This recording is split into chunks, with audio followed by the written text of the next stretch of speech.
साथियों नमस्कार। स्वागत है आप सभी का आप ही के YouTube channel GK selection point Ramesh Monde में। साथियों, आप सभी को महाराणा प्रताप की 480वीं जयंती की हार्दिक शुभकामनाएं। इसी ऐतिहासिक दिन के अवसर पर मैं आपके बीच में संपूर्ण जीवन परिचय लेकर आया हूं वीर शिरोमणि महाराणा प्रताप का, और इस संपूर्ण जीवन परिचय को मैंने प्रश्नों के माध्यम से पूरी तरह से कवर किया है। सभी प्रतियोगी परीक्षाओं के लिए अति महत्वपूर्ण टॉपिक है ये। सभी परीक्षाओं में एक दो प्रश्न निश्चित रूप से इस अध्याय में से पूछे जाते हैं। इसके अलावा कक्षा 8 से 12 के सभी विद्यार्थियों के लिए ये महत्वपूर्ण अध्याय है। सभी कक्षाओं के पाठ्यक्रम में ये टॉपिक शामिल है। तो शुरुआत करते हैं प्रश्नों की। पहला प्रश्न है, महाराणा प्रताप का जन्म कब तथा कहाँ हुआ था? तो साथियों, महाराणा प्रताप का जन्म हुआ था 9 मई 1540 को। इस दिन रविवार था और तिथि के हिसाब से अगर ऑप्शन आ जाए तो उत्तर आएगा ज्येष्ठ शुक्ल तृतीया। कई बार विक्रम संवत के हिसाब से भी पूछ लेता है। महाराणा प्रताप का जन्म विक्रम संवत हुआ तो विक्रम संवत है 1597। तो जो वर्तमान वर्ष चल रहा है उसके अंदर 57 जोड़ने पर विक्रम संवत हमें प्राप्त हो जाता है। तो 1540 में इनका जन्म हुआ था, तो 57 अगर जोड़ देंगे अपन तो 1597 आ जाएगा। तो विक्रम संवत आ जाएगा 1597। ये तीनों तथ्य इंपॉर्टेंट हैं। और कहाँ हुआ था इनका जन्म? महाराणा प्रताप का जन्म कुंभलगढ़ दुर्ग के बादल महल में हुआ था। अब देखिए, महाराणा प्रताप के उपनाम हैं मेवाड़ केसरी किसे कहा जाता है? महाराणा प्रताप को। हिंदुआ सूरज महाराणा प्रताप को कहा जाता है, और वीर शिरोमणि के नाम से भी प्रसिद्ध है महाराणा प्रताप। अब देखिए साथियों, साहित्यिक नाम अगर आपसे पूछ लिया जाए तो साहित्यिक ग्रंथों में जो है इन्हें पाथल के नाम से संबोधित किया गया है। आगे अपन प्रश्न लेंगे। ये कन्हैयालाल सेठिया के द्वारा रचित ग्रंथ था पाथल तथा पीथल। तो उसमें जो है पाथल जो नाम है वो महाराणा प्रताप को दिया गया है, और पीथल जो नाम है वो पृथ्वीराज राठौड़ को दिया गया था। तो साहित्यिक नाम हो गया इनका पाथल। अगला प्रश्न है, महाराणा प्रताप के बचपन का नाम? तो महाराणा प्रताप के बचपन का नाम भी परीक्षाओं में आता है कीका। अगला प्रश्न है, महाराणा प्रताप की माता का नाम क्या था? तो साथियों, माता का नाम था जयवंता बाई, और ये कौन थी? पाली के अखेराज सोनगरा की पुत्री थी। अगला प्रश्न है, महाराणा प्रताप के पिता का नाम क्या था? तो महाराणा प्रताप के पिता का नाम था साथियों महाराणा उदय सिंह। और महाराणा उदय सिंह जो महाराणा प्रताप के पिता थे, ये महाराणा उदय सिंह जो थे इनके पिता का नाम था महाराणा सांगा। और महाराणा उदय सिंह के कुल 20 रानियां थी तथा 25 पुत्र थे, और उदय सिंह का जो सबसे बड़ा पुत्र था, ज्येष्ठ पुत्र था, वो था महाराणा प्रताप। अगला प्रश्न है, महाराणा प्रताप का विवाह कितने वर्ष में हुआ था? तो महाराणा प्रताप का जो विवाह है वो 17 वर्ष की आयु में हुआ था। जो इनका पहला विवाह हुआ था 1557 ईस्वी में इनका विवाह हुआ था। तब ये 17 वर्ष के थे, और इन्होंने अपने जीवन काल में कुल 11 विवाह किए हैं साथियों। इनके 17 पुत्र थे और 5 पुत्रियां थीं। अब देखिए, महाराणा प्रताप को के संदर्भ में सबसे महत्वपूर्ण जो आपको ध्यान में रखना है वो रखना है पहला विवाह, जिनसे इनके उत्तराधिकारी अमर सिंह का जन्म हुआ। तो इनका प्रथम विवाह जो हुआ था 17 वर्ष की आयु में 1557 को, वो हुआ था अजब दे पंवार के साथ। तो इनकी पत्नी थी अजब दे पंवार, और ये कौन थी? ये रामरख पंवार की पुत्री थी और अमर सिंह की माँ थी। अगला प्रश्न है, महाराणा प्रताप के स्थान पर महाराणा उदय सिंह ने किस रानी के प्रभाव में आकर अपने पुत्र जगमाल को अपना उत्तराधिकारी बनाया? तो महाराणा उदय सिंह का ज्येष्ठ पुत्र, सबसे बड़ा पुत्र महाराणा प्रताप था, लेकिन इसमें प्रश्न ये आया है कि पिता उदय सिंह ने किस रानी के प्रभाव में आकर उसके पुत्र जगमाल को अपना उत्तराधिकारी बनवा दिया? तो वो थी रानी भटियाणी रानी धीरबाई। ये भी इंपॉर्टेंट प्रश्न है। 8वां प्रश्न है, सामंतों के द्वारा जगमाल को हटाकर प्रताप को शासक बनाए जाने की क्रांति किस नाम से जानी जाती है? तो सामंतों के द्वारा जगमाल को हटाकर प्रताप को शासक बनाए जाने के संबंध में जो क्रांति की गई थी वो किस नाम से जानी जाती है? राजमहल की मौन क्रांति। ये प्रश्न भी परीक्षाओं में पूछा जा चुका है, राजमहल की मौन क्रांति। अगला प्रश्न है, महाराणा उदय सिंह की मृत्यु कब हुई? तो महाराणा उदय सिंह की मृत्यु हुई थी साथियों 28 फरवरी 1572 को, होली के दिन। अब देखिए, महाराणा प्रताप के संदर्भ में अचंभित करने वाले 3 तथ्य हैं जो आपको ध्यान में होने चाहिए। महाराणा प्रताप के पास जो भाला था उसका वजन था 81 किलो। छाती का जो कवच था, उनका जो छाती पर कवच पहनते थे, उसका वजन था 72 किलो। और 2 तलवारों का जो वजन जो वो उठाते थे, उन 2 तलवारों का वजन था 208 किलो। तो देख लीजिए आप कितने वीर शासक थे महाराणा प्रताप। अगला प्रश्न है, महाराणा प्रताप का राज्याभिषेक कहाँ और कब हुआ? तो महाराणा प्रताप का राज्याभिषेक हुआ था गोगुंदा में 28 फरवरी 1572 को, जिस दिन इनके पिता उदय सिंह की मृत्यु हुई थी। और इस समय महाराणा प्रताप की उम्र कितनी थी जब उनका राज्याभिषेक हुआ? तो उम्र थी 32 वर्ष। और महाराणा प्रताप ने 25 वर्ष शासन किया था साथियों। इनका शासनकाल अगर पूछा जाए तो 1572 से 1597 ईस्वी तक। अब देखिए आगे, महाराणा प्रताप का समकालीन मुगल वंश का बादशाह कौन था? तो महाराणा प्रताप का समकालीन मुगल वंश का जो बादशाह था वो था अकबर। और अकबर का शासनकाल है 1556 से 1605 ईस्वी। ये अकबर की शासन अवधि है। और अकबर का जो जन्म है वो 15 अक्टूबर 1542 को हुआ था अमरकोट के महाराजा वीरसाल के महल में। और इनके पिता का नाम था हुमायूं। अगला प्रश्न है, अकबर ने महाराणा प्रताप को अपनी अधीनता स्वीकार कराने हेतु सर्वप्रथम किसे प्रतिनिधि बनाकर भेजा था? तो साथियों, आप जानते हैं कि अकबर ने जो है पहले महाराणा प्रताप को अधीनता स्वीकार कराने के लिए समझौते की नीति अपनाई थी। समझौते की नीति के तहत उसने कुछ प्रतिनिधियों को महाराणा प्रताप के सामने भेजा था ताकि महाराणा प्रताप शांतिपूर्वक अधीनता स्वीकार कर लें अकबर की। और जब ये शांतिपूर्ण समझौते सफल नहीं रहे तो फिर युद्ध लड़ा गया, हल्दी घाटी का युद्ध। तो अकबर ने सबसे पहले प्रतिनिधि भेजा था महाराणा प्रताप के दरबार में अधीनता स्वीकार कराने के लिए, वो भेजा था जलाल खां को। और कब भेजा गया था जलाल खां को? नवंबर 1572 में। तो सबसे पहले अकबर ने किस प्रतिनिधि को भेजा था? जलाल खां को।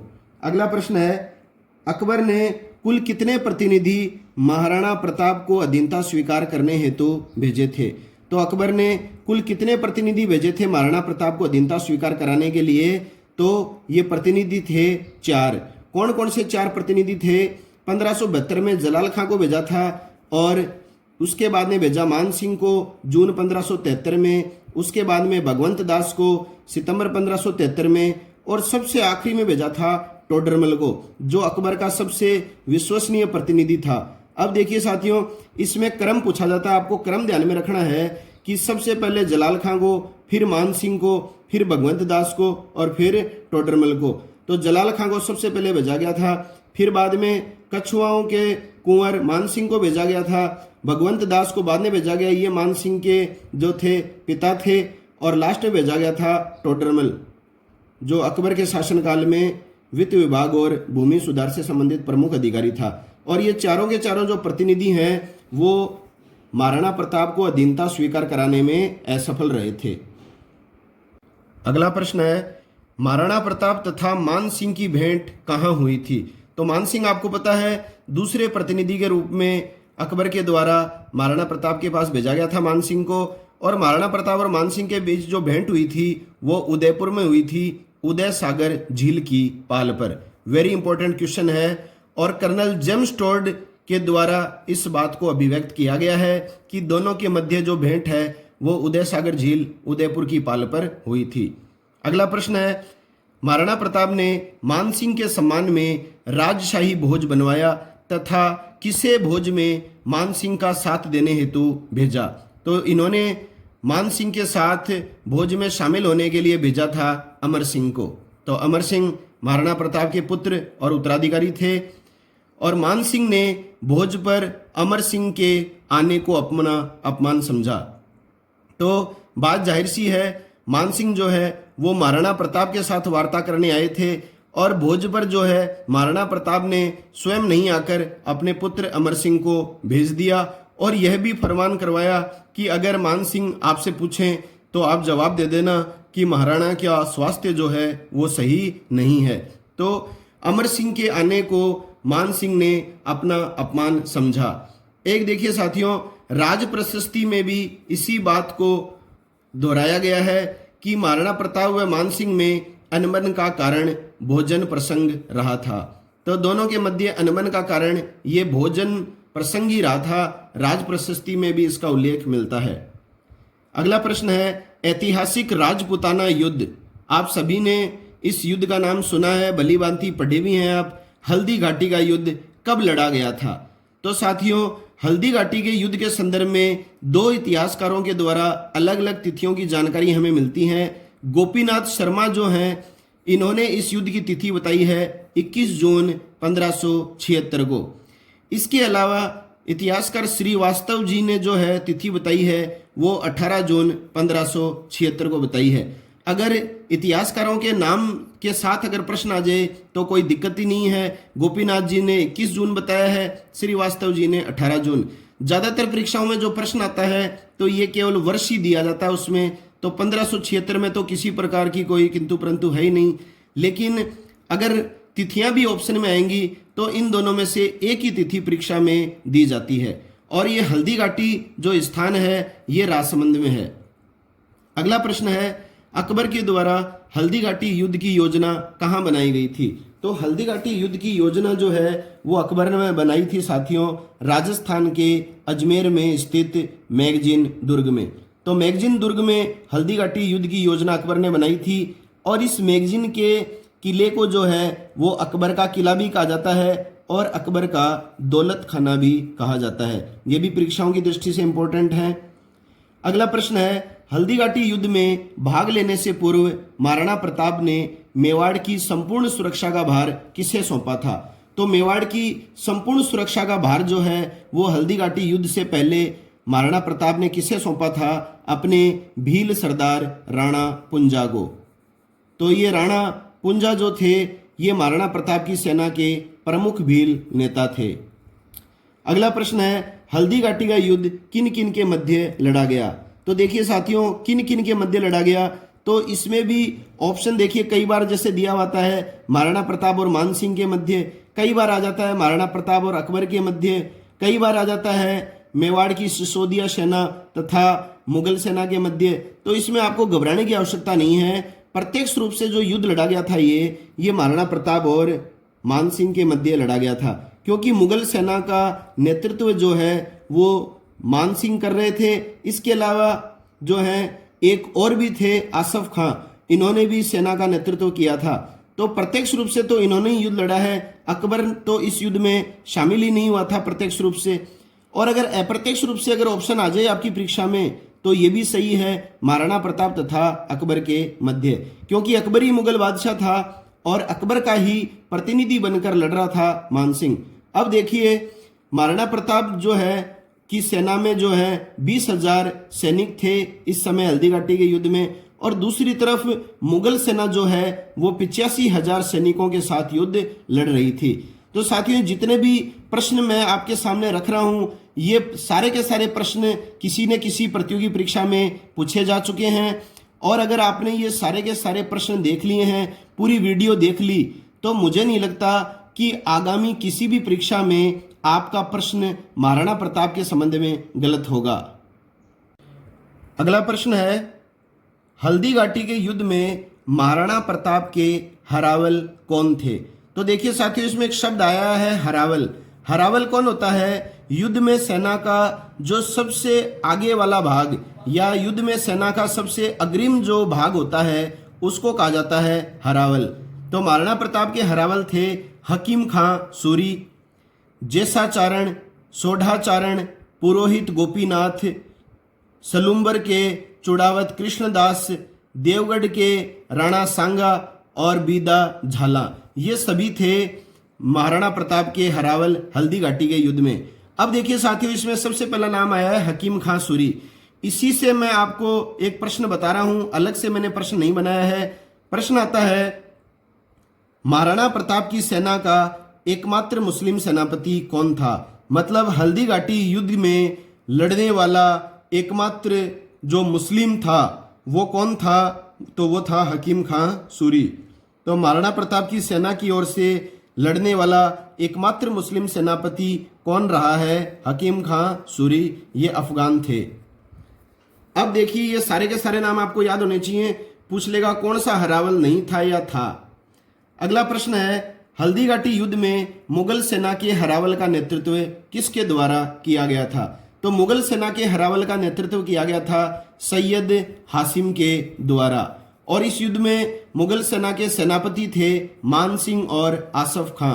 तो ध्यान में रख लीजिएगा ये प्रश्न भी। अगला है, वेरी इंपॉर्टेंट है, हल्दी घाटी युद्ध के उपनाम क्या रहे हैं? तो हल्दी घाटी युद्ध के उपनाम, एक तो खुद हल्दी घाटी का युद्ध ही हो गया, दूसरा इस युद्ध का उपनाम है राजस्थान की थर्मोपल्ली, एक इसका उपनाम है लोहा सिंह गांव का युद्ध। तो ये जो तीनों उपनाम हैं, हल्दी घाटी का युद्ध, राजस्थान की थर्मोपोली, लोहा सिंह गांव का युद्ध, ये उपनाम दिए हैं इतिहासकार कर्नल जेम्स टोड ने। ये आपको ध्यान में रखने हैं, परीक्षा में पूछे जाते हैं। इसके अलावा हल्दी घाटी के युद्ध को खमनोर का युद्ध जो कहा गया है वो कहा है अबुल फजल ने। खमनोर का युद्ध कहा है अबुल फजल ने। और हल्दी घाटी के युद्ध को गोगुंदा का युद्ध नाम किसने दिया है? बदायूनी ने। तो इसमें साथियों देखो कंफ्यूजन हो जाता है कि अबुल फजल ने क्या नाम दिया है, बदायूनी ने क्या नाम दिया है। तो इसमें आप एक बात ध्यान में रखिएगा, गोगुंदा, तो इसमें दा आ रहा है तो बदायूनी में भी दा आ रहा है, तो दा से दा को मिला देना। और बाकी जो खमनोर है वो आपको ध्यान में रह जाएगा, अबुल फजल के द्वारा दिया गया नाम है। तो साथियों ये जो टॉपिक है वो सभी परीक्षाओं के लिए महत्वपूर्ण है और इसमें मैंने वो सारे के सारे क्वेश्चन सेलेक्ट करके आपके बीच नोट्स बनाकर प्रस्तुत किए हैं ताकि कोई भी प्रश्न महाराणा प्रताप से संबंधित आपका परीक्षाओं में गलत ना हो।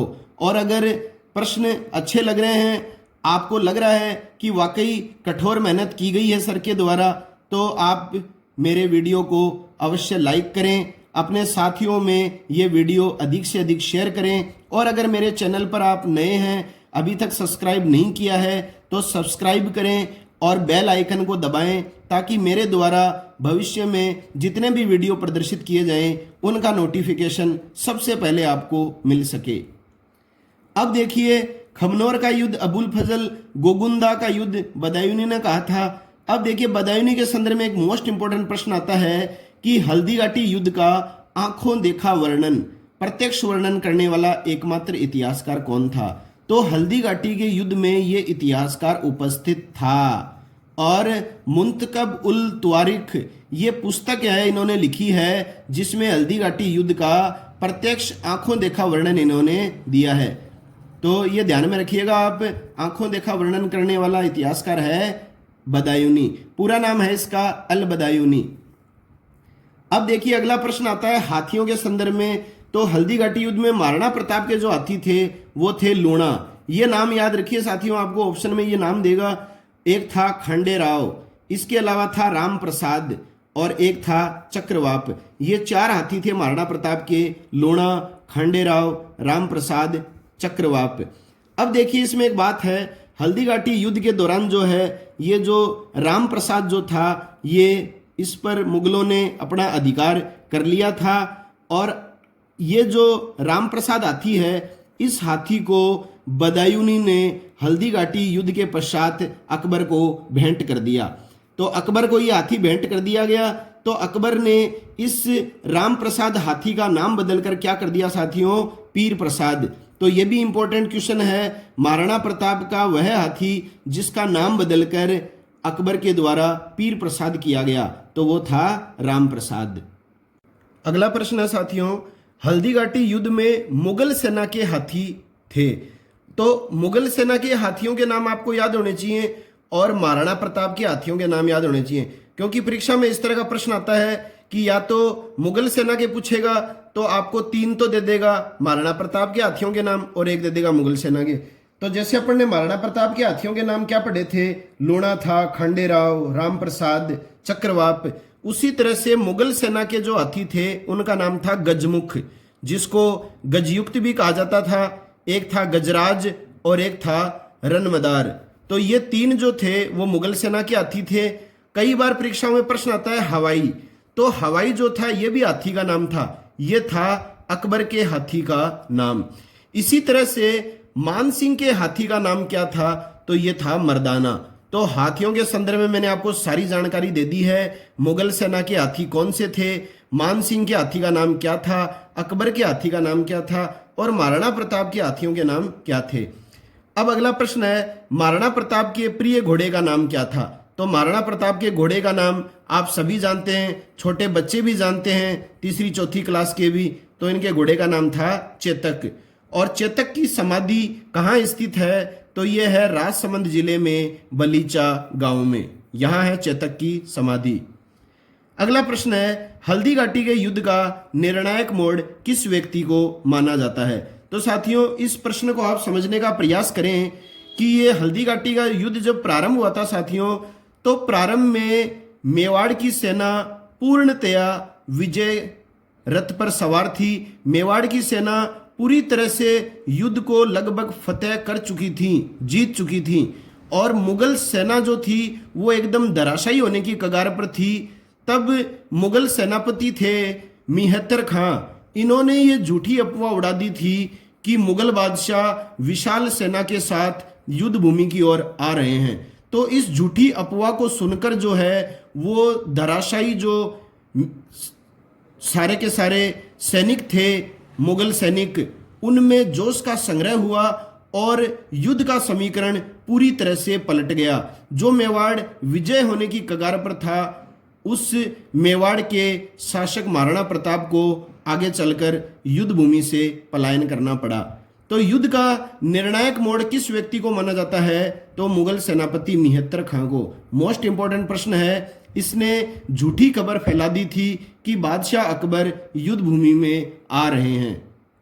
तो कई बार जो है साथियों ऐसा झूठ भी हमें बोलना पड़ जाता है जिससे कईयों का भला हो जाता है। अगर ये झूठी खबर नहीं फैलाते मिहत्तर खां, तो आज हमें इतिहास कुछ और ही पढ़ना पड़ता और हमारे मेवाड़ का गौरवशाली इतिहास और अधिक स्वर्ण अक्षरों से लिखा जाता। अगला प्रश्न है, हल्दी घाटी युद्ध में महाराणा प्रताप के घायल हो जाने पर किसने महाराणा प्रताप से आग्रह करके राजशाही मुकुट धारण कर लिया तथा प्रताप युद्ध भूमि से पलायन कर गए। तो देखिए साथियों, महाराणा प्रताप जो हैं वो बहुत ही वीरता से इस युद्ध में लड़े थे और इस युद्ध में उनको चारों ओर से मुगल सेना के द्वारा घेर लिया गया था। और महाराणा प्रताप की पहचान जो थी वो यही थी कि उन्होंने जो है राजशाही मुकुट धारण कर रखा था। और वो व्यक्ति कौन था जिसने महाराणा प्रताप को युद्ध भूमि से पलायन करने के लिए कहा, तो वो था इनका स्वामी भक्त झाला बीदा। झाला बीदा ने इस विषम परिस्थिति में महाराणा प्रताप से आग्रह किया कि हे महाराणा, आप अपना राजशाही मुकुट मुझे दे दीजिए। अगर आप जीवित रहे तो मेवाड़ की रक्षा हम आगे भविष्य में भी कर सकते हैं, आपका पलायन करना उचित रहेगा। तो महाराणा प्रताप ने ना करते हुए इनकी बात को स्वीकार किया और युद्ध भूमि से पलायन कर गए। और मुगल सेना जो थी वो झाला बीदा को ही महाराणा प्रताप समझकर उनके साथ युद्ध लगातार लड़ती रही। अगला प्रश्न है, युद्ध भूमि से निकलने के पश्चात मार्ग में महाराणा प्रताप की भेंट किससे हुई। तो युद्ध भूमि से निकल गए थे महाराणा प्रताप और युद्ध भूमि से निकलने के कुछ ही दूरी के पश्चात इनकी भेंट हुई थी शक्ति सिंह से। और ये शक्ति सिंह कौन थे साथियों, ये महाराणा प्रताप के छोटे भाई थे। और शक्ति सिंह जो थे वो मुगल सेना में थे, मतलब इनके विरोधी थे। और महाराणा प्रताप इस समय बुरी तरह घायल अवस्था में थे। अगर ये चाहते तो महाराणा प्रताप को पकड़कर अकबर के हवाले भी कर सकते थे, परंतु भाई प्रेम की इन्होंने मिसाल कायम की। मिसाल कैसे कायम की, इन्होंने महाराणा प्रताप को अपना घोड़ा दे दिया, क्योंकि चेतक की जो थी वो उस समय मृत्यु हो गई थी टांग टूटने की वजह से। नाले में एक पैर फंस गया था उनका। तो ऐसी विषम परिस्थितियों में जो है वो शक्ति सिंह ने भाई प्रेम की एक अनूठी मिसाल कायम की। अपना घोड़ा जो है वो अपने बड़े भाई महाराणा प्रताप को दे दिया था। अब देखिए शक्ति सिंह और महाराणा प्रताप की भेंट का जो वर्णन है वो कौन से ग्रंथ में मिलता है, यह भी इंपॉर्टेंट प्रश्न है। तो ग्रंथ का नाम है सगत रासो। सगत रासो ग्रंथ लिखा गया है गिरधर आसिया के द्वारा। कई बार परीक्षाओं में आता है। सगत रासो के रचयिता हैं गिरधर आसिया, और गिरधर आसिया ने अपने इस ग्रंथ में दोनों की भेंट का उल्लेख किया है। अगला प्रश्न है, हल्दी घाटी के युद्ध के पश्चात महाराणा प्रताप ने अपनी राजधानी कहाँ बनाई? तो हल्दी घाटी युद्ध के पश्चात साथियों महाराणा प्रताप ने अपनी राजधानी बनाई थी कुंभलगढ़ में। अगला है, हल्दी घाटी युद्ध के बाद महाराणा प्रताप ने किस युद्ध पद्धति को अपनाया? तो हल्दी घाटी युद्ध के पश्चात महाराणा प्रताप ने एक नई युद्ध पद्धति को अपनाया था। वो युद्ध पद्धति थी छापामार युद्ध प्रणाली। तो ये आप ध्यान में रखिएगा, हल्दी घाटी युद्ध के पश्चात महाराणा प्रताप ने कौन सी युद्ध पद्धति अपनाई थी? छापामार युद्ध पद्धति को। अगला प्रश्न है, हल्दी घाटी युद्ध के पश्चात अकबर के सेनापति शाहबाज खां ने कितनी बार मेवाड़ का अभियान किया? तो ये प्रश्न ये भी पूछा जाता है कई बार कि हल्दी घाटी युद्ध के पश्चात अकबर ने मेवाड़ पर कितने अभियान किए?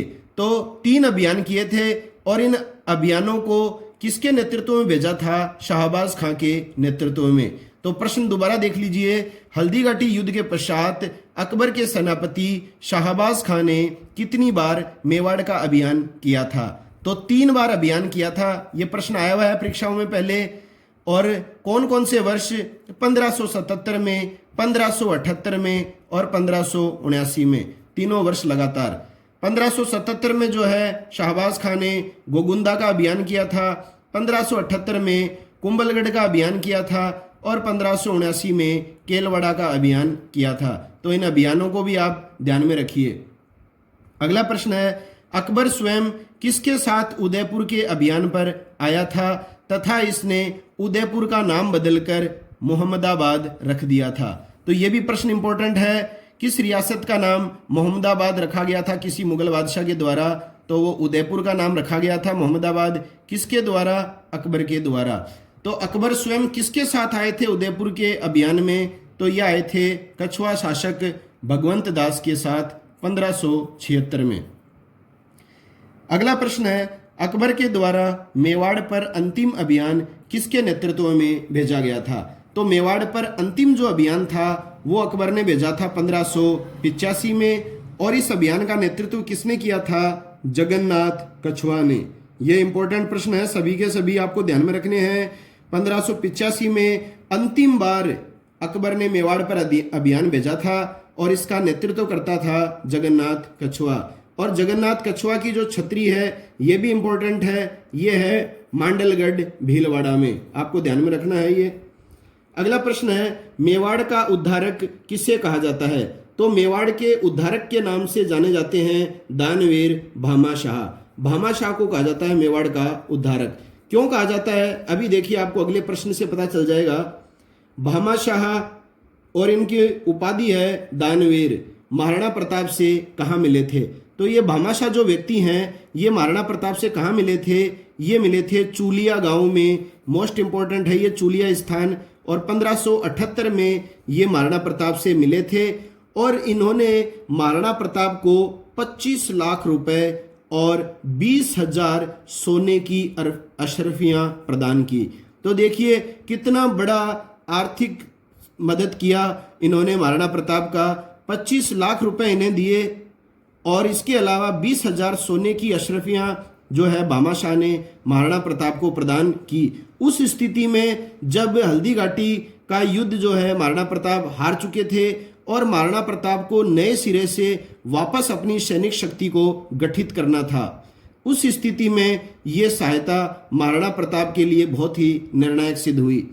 भामाशाह ने महाराणा प्रताप को इतनी धनराशि प्रदान की कि महाराणा प्रताप ने 25,000 सैनिकों का बल गठित कर लिया, और इतनी धनराशि से वो 12 वर्ष तक इन सैनिकों का भरण पोषण करते रहे। अगला प्रश्न है, प्रसिद्ध युद्ध दिवेर का युद्ध कब लड़ा गया था? तो दिवेर का युद्ध कब लड़ा गया था? अक्टूबर 1582 में। और ये जो युद्ध था वो महाराणा प्रताप के पुत्र अमर सिंह तथा अकबर के चाचा शेरीमा सुल्तान के मध्य लड़ा गया था। और इस युद्ध में जो है वो अमर सिंह की विजय रही थी। तो किन के मध्य लड़ा गया था दिवेर का युद्ध? महाराणा प्रताप के पुत्र अमर सिंह तथा अकबर के चाचा शेरीमा सुल्तान के मध्य। इस युद्ध को प्रताप के गौरव का प्रतीक कहा जाता है।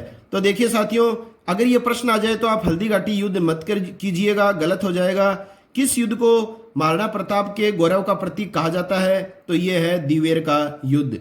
और मोस्ट इंपॉर्टेंट है, इतिहासकार कर्नल जेम्स टोड ने जो है वो दिवेर के युद्ध को क्या संज्ञा दी है? मेवाड़ का मैराथन। क्योंकि ये छुटपुट बीच में समयों के अंतराल से काफी लंबे समय तक ये चला था, इसलिए इसको मेवाड़ का मैराथन कहा गया है। तो कोई कंटिन्यूअस ये लड़ा गया युद्ध नहीं था, यह टुकड़ों में जो है वो छोटे छोटे संघर्ष हुए थे मुगलों और मेवाड़ की सेना के मध्य। उन सभी छोटे मोटे संघर्षों को जो है संयुक्त रूप से कहा गया है मेवाड़ का मैराथन। तो दिवेर की पहाड़ियों में ये संघर्ष हुए, इसलिए इस युद्ध का नाम दिवेर का युद्ध पड़ा। और बहुत लंबी अवधि तक ये चलते रहे समय अंतराल के हिसाब से।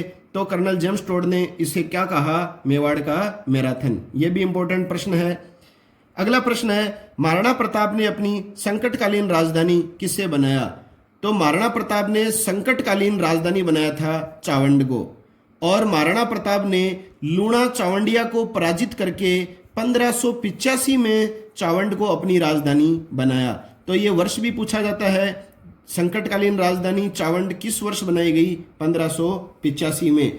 किसको हराकर? लूणा चावंडिया को हराकर। अगला है, महाराणा प्रताप का शांतिकालीन शासन माना जाता है। तो शांतिकालीन जो शासन माना जाता है वो 1585 से 1597 में माना जाता है। क्योंकि आखिरी जो अकबर ने अभियान भेजा था मेवाड़ पर जगन्नाथ कछुआ के नेतृत्व में, वो 1585 में भेजा गया था। उसके बाद में अकबर ने मेवाड़ पर कोई अभियान नहीं किया।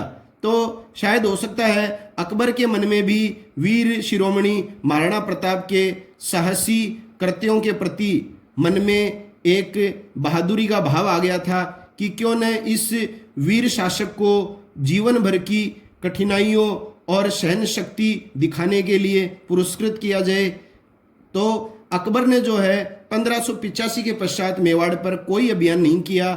इस तरह से 1585 से 1597 तक महाराणा प्रताप की मृत्यु तक इनका शासनकाल शांति प्रिय रहा था। अगला है, महाराणा प्रताप की मृत्यु कब हुई थी? तो महाराणा प्रताप की मृत्यु हुई थी साथियों 19 जनवरी 1597 को 56 वर्ष की आयु में चावंड में। शिकार खेलते हुए हुई थी। धनुष की प्रत्यांचा इन्होंने खींची थी और धनुष की प्रत्यांचा खींचने से इनके आंत में जो है खिंचाव उत्पन्न हो गया, जिस वजह से इनकी मृत्यु हो गई। और इनके उत्तराधिकारी कौन बने? अमर सिंह। अगला है, महाराणा प्रताप की छतरी कहाँ स्थित है?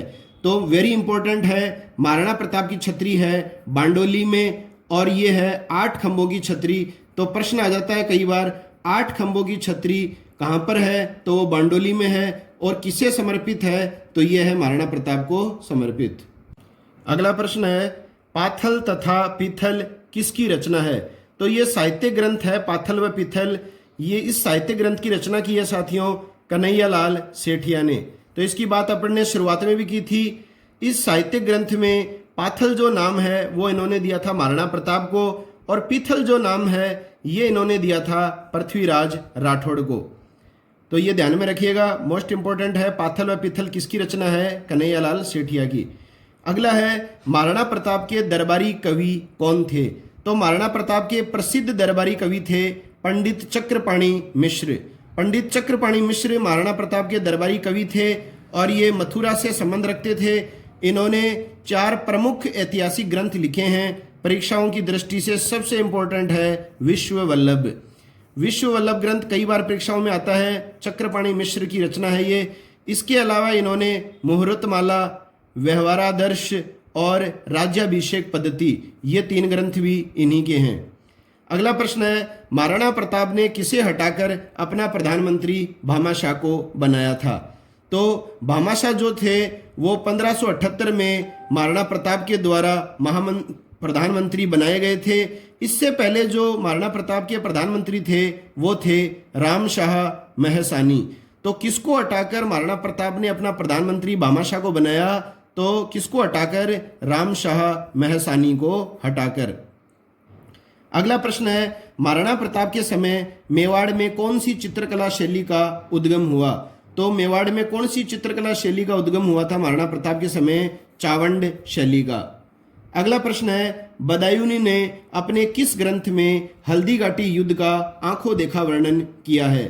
तो हल्दीघाटी युद्ध के संदर्भ में अपनी ये बात आई थी कि बदायूनी जो थे उन्होंने हल्दीघाटी के युद्ध को क्या कहा है साथियों?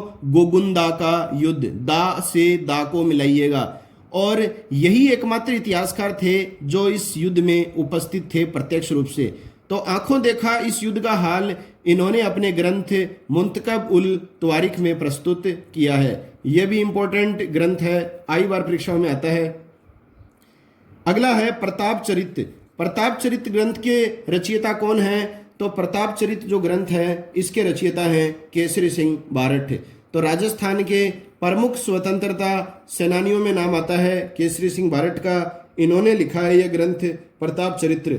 अगर आपने राजस्थान के स्वतंत्रता सेनानी जो वीडियो नहीं देखा है तो आप प्लेलिस्ट में जाकर राजस्थान के स्वतंत्रता सेनानी वीडियो देख सकते हैं। इसमें मैंने आपके लिए राजस्थान के स्वतंत्रता सेनानियों के 2 भाग प्रदर्शित किए हैं। निश्चित रूप से परीक्षाओं में इस संदर्भ में प्रश्न पूछा जाता है।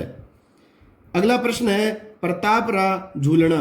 प्रतापराव झूलना जो ग्रंथ है इसके रचयिता हैं माला सांधू और रामा सांधू। ये प्रश्न भी परीक्षा में आ चुका है। माला सांधू तथा रामा सांधू के द्वारा लिखा गया ग्रंथ है तो वो है प्रतापराव झूलना।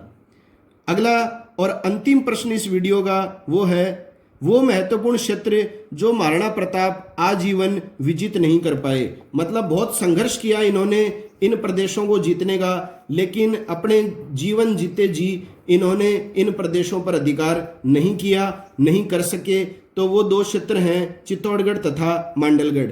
तो चित्तौड़गढ़ तथा मांडलगढ़ वे महत्वपूर्ण क्षेत्र हैं जो महाराणा प्रताप आजीवन विजित नहीं कर पाए थे। तो साथियों ये है महाराणा प्रताप के जीवन परिचय से संबंधित समस्त महत्वपूर्ण प्रश्न। और महाराणा प्रताप के इस ऐतिहासिक दिन के अवसर पर मैंने आज ही ये प्रश्न आपके बीच में तैयार किए हैं और प्रस्तुत किए हैं।